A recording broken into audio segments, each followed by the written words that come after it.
Hi, welcome to Lost Vintage World. In this video I'm going to be talking all things Elizabeth Taylor. Here for you I have all 12 of her novels plus her collection of short stories too. So in this video I plan on talking about my journey with Elizabeth Taylor, how I came to her, where did I start, and where I think you should start with your journey with Elizabeth Taylor and my favourites of her books, because I think Elizabeth Taylor is vastly underread. I think she's a fantastic author, but sadly I don't hear many people talk about her or read her work, so hopefully by the end of this video you will be persuaded to go and pick up one of her books. So I will begin with my journey with Elizabeth Taylor. So it started quite a few years ago now. I was on a website called The Book People. I don't know if they're still going, to be honest, but I was on their website and you could buy big collections of books, and they had on there a collection of about 4 or 5 of Elizabeth Taylor's books, and you would end up paying less than the retail cost of, say, one book. It was super cheap, super affordable. It was really good, and so I bought them. But the editions that I got weren't great. They were the ones with the black and white kind of photograph image on the front, and they certainly weren't my favourites. So the books ended up sitting on my shelves for years, despite the fact that I already had heard of Elizabeth Taylor, and she was a contemporary of Barbara Pym and other authors like that, and she was already on my radar as someone who I should pick up, but I just didn't really fancy picking the books up once I had them. And they sat on my shelf for years and years. And then one day I was really in a mood to pick up a book, and I was scanning my shelves, and I didn't have many unread books at that point, to be honest. I had read most of the books on my shelves, which is great. And I thought, I'm going to try an Elizabeth Taylor, and so I started with Angel, because it's one of her most well known, it's one of her most regarded novels, so I thought I'd start there. And I didn't like it. To be honest, I wasn't the biggest fan of Angel. Angel is about this young girl who wants to be a writer, and then she grows up and becomes a writer, but she is a brat as a child and she's a brat as an adult, and I hated the character of Angel. Oh, I thought she was vile. However, there was something that stayed in my head about Elizabeth Taylor. I really enjoyed the writing style.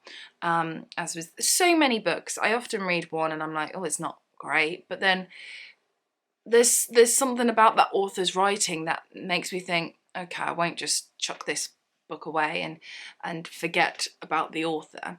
And then I was in Waterstones one day, and I was with my other half and we're just spending ages in there, and I feel very lucky because he doesn't mind me spending ages and ages in there. So we're just perusing the shelves, and I came across the most beautiful edition of an Elizabeth Taylor novel, and I have it here. It's this one. This is In a Summer Season, and look how stunning it is with all the florals. I just completely fell in love with it. I thought it was stunning.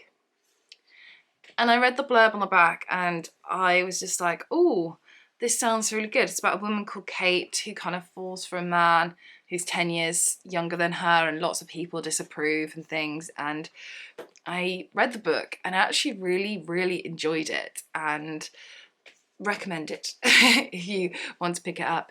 And after I read that one, that was kind of it. I was like, okay, let's keep going, let's keep reading. And that was my journey with Elizabeth Taylor. I read all 12 of her novels, and I read all of her short stories as well. Although I'm not a short story fan, some of these are actually really rather great, even as someone who doesn't appreciate a short story as much as I probably should. If you are a short story person, then I do highly recommend them. So that was my journey with Elizabeth Taylor. I'm on a new journey now with Elizabeth Taylor, because now I'm on to rereading her works, which is, I know, going to be lots and lots of fun for me. Now let's talk about you. Why should you read Elizabeth Taylor, and what is she all about? So Elizabeth Taylor was writing, the 40s, the 50s, the 60s, and she writes about life. She writes about real life and people that feel very, very real when you read them on the page. They are people who are kind. Some people are feckless, some people are just vile, but they're all different sorts of walks of life. But she has this almost like a dark twist to it, because life isn't always sunshines and rainbows. Life is hard sometimes, and that is really reflected in Elizabeth Taylor novel. I think the best way to describe Elizabeth Taylor is Barbara Pym dark. So there are books in here where people are having affairs and you see the other side. So you see the person that is getting hurt. There is grief and bereavement. There's loss. There's mental health. There's so much that's played in these books. But there is this contrast. There is this lightness to it and this darkness. And for most of the book it is light, but it has this kind of darkness that just runs all the way through it. But you don't leave the book feeling sad, because Elizabeth Taylor has this amazing writing style that gives you hope. And despite the fact that, you know, it might be on a dark sort of theme, actually it really does brighten the book, and there's something beautiful and poetic to take away, and maybe a little life lesson too. They're very, very humble, I would say, these books, despite the fact that there is a dark reality of life that Elizabeth Taylor just wasn't afraid to explore. So my 2 cents is, if you like Barbara Pym, you will like Elizabeth Taylor. But be warned, because there is dark elements to it, as there is in life. I would say that no matter how much you try to describe an Elizabeth Taylor novel, it's hard to do so, because you don't want to spoil what's going to happen, but just be aware that there is light and shade, so to speak. So hopefully I have enticed you to go and pick one up now. So where should you begin? Now, my advice is to begin with one of the greats. This is Mrs. Palfrey at the Claremont. It was first published in 1971. Yes, 1971, making it one of her later ones. And it's about a woman called Mrs. Palfrey who comes to the Claremont Hotel, a very elderly, sick woman who is very aware that she has very little time left. She essentially is coming to the hotel that'll be it, that'll be her end of her life. And she's there and she meets the other residents at the hotel. Lots of them are in the same situation as her. And there's this kind of queen bee, so to speak, this older lady who Mrs. Palfrey ends up doing the library run of the books. And while she's doing the library run, she has a little accident, a little fall, and a young man called Ludo comes to her rescue and helps her along the way. And they form this really unlikely but beautiful friendship. And Mrs. Palfrey has been talking to the other residents about her grandson, and when Ludo comes into the hotel, because of how they are with each other, they presume that he is the grandson, but he's not. And the grandson is nowhere to be seen. He couldn't care less.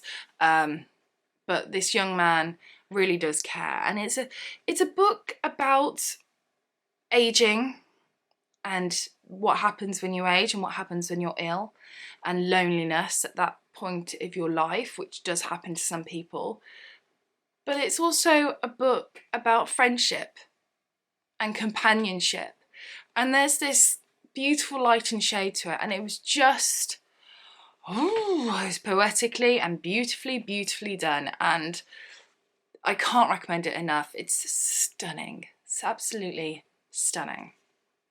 So that is where I think you should start with Elizabeth Taylor. After that, I think it's a free-for-all. Why not? Go anywhere. So now let's talk about favourites. I will say this, Elizabeth Taylor is really, really hard to pin down favourites, because there is so many of her books that shock you as to the ending of what happens, and it's like, okay, wasn't expecting that. And you feel going, that's not what I wanted to happen to these characters. You know, there's some characters, for instance, that you wanted to end up together and they don't, and it's like, oh. And it kind of, because of the shock of that, it's like, it's almost like a disappointment in a way, but it can't be a disappointment because it's not your book, it's not your story. So yeah, but when you reread it and you come to it again and you know what's going to happen, you know that that book's going to go from like a 3-star to a 5-star. So she's one of those books that, one of those authors that, for me, she improves each time. The more you read her, the better she is. I know I'm a rereader, so I would say that, but whatever. So favourites. Of course, Mrs. Pelfrey at the Claremont. It was my first 5-star read of her. And I think it is absolutely spectacular. And, you know, definitely should be read because it's fantastic. Another book that I utterly adored, which I believe was published after her death. Well, it must have been published after her death because she died in 1975. This was published in 1976. This is Blaming. And this is about a husband and wife who are on a boat, hence, and the husband befriends this woman who's there by herself, and they form, you know, this nice friendship. But the husband dies. And then the woman that befriended the husband now wants to kind of help the wife, but the wife's like, oh, I don't need help. But you can see the other woman kind of needs help, and it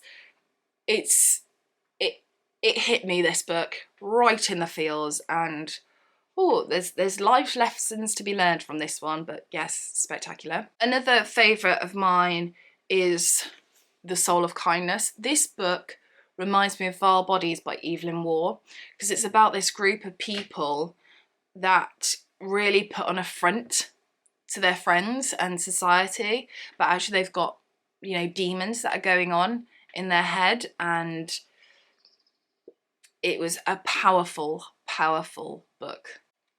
And one that wasn't a favourite of mine, but I think if you love Jane Eyre, then I suggest you read this. This is Palladian, because it has a real Jane Eyre sort of feel.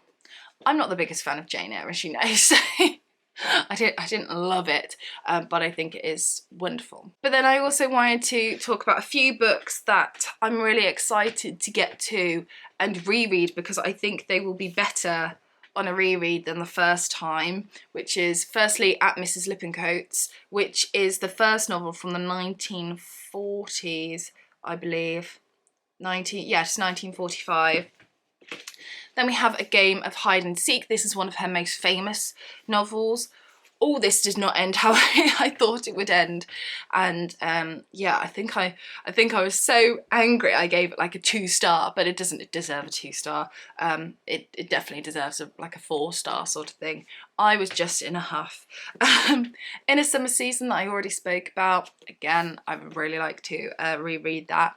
And then last but not least, A Wreath of Roses, which is very dark from the get-go, and it was one that I wasn't expecting to like, but has stayed in my head rent-free, and I have been loving thinking about ever since. So there we have it. That is my Elizabeth Taylor's where to start and favourites and just general chat. I love Elizabeth Taylor, and I would love it if more people got around to reading her books. As I said, if you like Barbara Pym, I think you will enjoy Elizabeth Taylor, as long as you are very aware that there is a darkness to it. There is light and shade, but beautifully written books. And I should point out that it is Elizabeth Taylor, the writer, not Elizabeth Taylor, the actress. They are two very different people that just happen to have the same name. Anyway, thank you so much for watching. In the comments section below, please talk to me about your Elizabeth Taylor journey. Have you read any? Have you read them all? Have you read none, but perhaps are going to start very soon? Again, thank you so much for watching. Take care, and I shall see you very soon. Bye for now.